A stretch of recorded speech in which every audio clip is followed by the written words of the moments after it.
Environ une semaine après le terrible glissement de terrain qui a fait une trentaine de morts à Mankolo, dans le quartier Yaoundé 2, le chef de l'État camerounais, Paul Biya, a annoncé des mesures pour soutenir les familles affectées. Désolé de vous interrompre, ce rapport peut contenir des commentaires soumis au choix de l'auteur. S'il vous plaît, si vous êtes nouveau sur cette chaîne, veuillez vous abonner et activer la cloche de notification. De cette façon, vous serez averti lorsque nous publierons de nouveaux rapports sur cette même chaîne. Merci.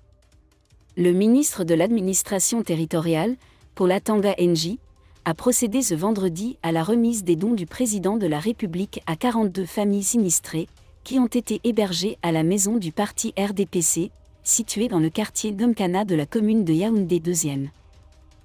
Avant cette initiative présidentielle, la Direction de la Protection Civile, TPC, du MINA, dirigée par Angèle Ndizio Nsama, avait offert jeudi après-midi un important lot de matériel aux victimes de l'éboulement. Ces aides comprenaient des kits de couchage et des produits de première nécessité. La cérémonie s'est déroulée en présence du chef du village de Ngoletam, Etel Hubert, et du sous-préfet de la commune de Yaoundé 2, Daouda Ousmanou. Malgré le deuil de la trentaine de personnes disparues, la vie reprend peu à peu son cours et l'espoir reste dans les hôpitaux où tous les blessés sont pris en charge par le gouvernement.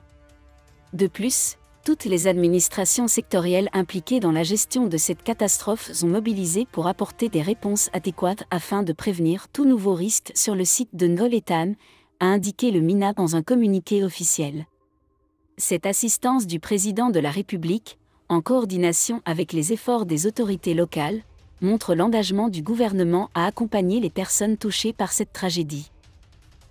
Alors que les familles sinistrées commencent à se reconstruire, ces efforts conjugués visent à assurer une transition en douceur et à aider les survivants à surmonter cette épreuve dévastatrice.